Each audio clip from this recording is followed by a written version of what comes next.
If you like this video, why not subscribe?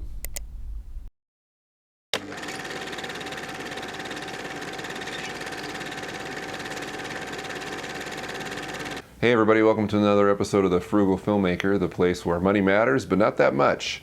Today we're going to talk about a technique I mentioned in the previous episode when we talked about clamp lighting, and that's three-point lighting. Three-point lighting is a very basic lighting technique that everybody uses, and you will use it too. A lot of times it's used, well, in fact, most times it's used for interviews, but you can adapt it for all kinds of things because the basic understanding of this technique will open up all kinds of doors for you if you don't understand it already. And a three-point light refers to three lights: the key light, the fill light, and the backlight. The key light is your strongest light source, and in this shot it's this one right here. This is a 100 watt bulb closest to me, and so you have the strongest illumination on this side of my face. The next strongest light is over here. It's actually filling in the shadows from this light. Because it's filling, the light is referred to as the fill light, and if I turn off the fill light,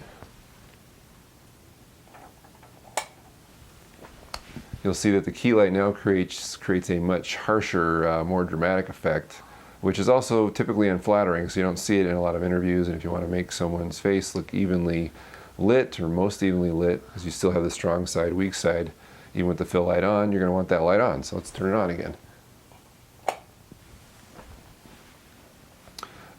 The third light in this setup is the backlight, because it's coming from behind you.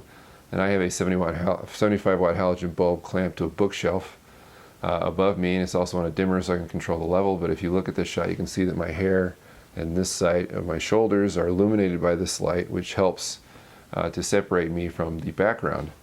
And if I were to turn this light off, like so, you can see that the shot still is okay, but now it's also rather flat. I'm not separated from the background as much, and it's just not as appealing, especially when you're shooting a standard video.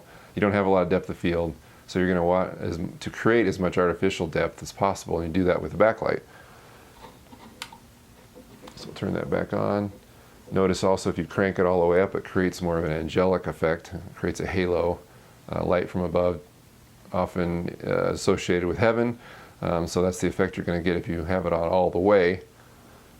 But if you crank it down, it creates a more pleasing effect, separating me from the background. Now let's talk about the background for a second, because even though we're done talking about the three lights in this shot, there's a fourth light, which is pretty much in every shot you'll see, unless someone's against a black backdrop. And that's the background light. I have the bookcase behind me lit by a 250 watt work light on a stand, and that helps the background not look black. I've tried it without that light, and I would turn it off, but I really can't reach it right now, so I won't. But needless to say, you can tell from the wide shot that that light is pointed to the background. It also helps to create just a more evenly lit shot.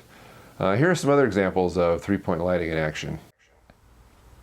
Now here's a setup which only differs in the fact that the room's bigger and the talent is standing. This is Christy. I interviewed her a couple months ago in Louisiana.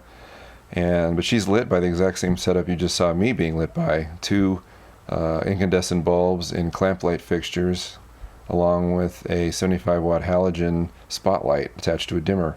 All those lights are on PVC stands. And you can see here that the key light is on the left side, on camera left. The fill light is on camera right, because you can see the strong side, weak side in her face. The backlight is hitting her hair on the right, which gives it a nice little accent. Because the backlight here isn't really behind her. There's nowhere to put that stand that you can't see, so it's off to the right, off to camera right.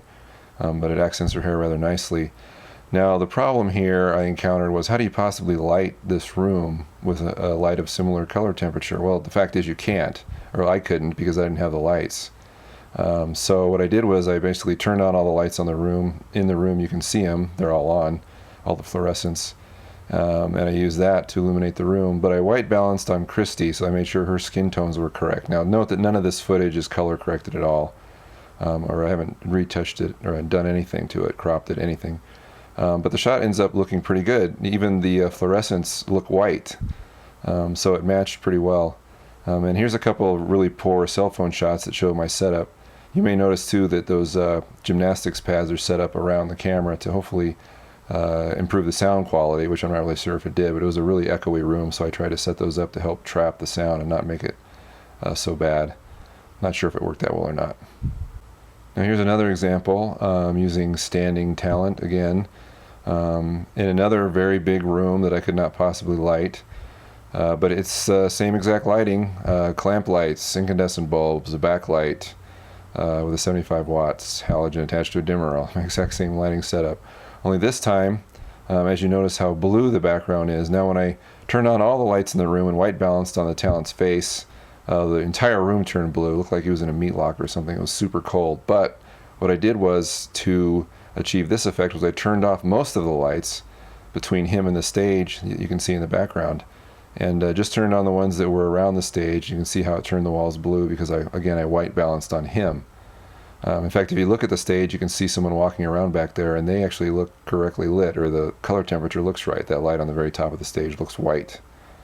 But that's how I got around not having enough lights to light the background here. But he looks pretty good. Again, strong side, weak side, backlight. And finally, we have someone, again, seating. This is actually in that same big room with the stage. Only she's sitting down and being lit the same exact way with the two incandescent bulbs and clamp lights and the 75 watt spotlight. This looks pretty good, I think, because, and again, I'm not lighting the background at all. The stage lights are turned on. Everything else is off. So they kind of cast blue because I'm white balancing on her. But if you notice, something that makes this shot look good, even though I didn't really add anything, is the light that's hitting the arms of the chair, which some of it's coming from the backlight. As you can see, there's a shadow being cast on the lower part of the left arm, probably because the backlight is casting a shadow on her, or her body is casting a shadow from the backlight. But everything else is being lit by those two clamp lights, and looks pretty decent.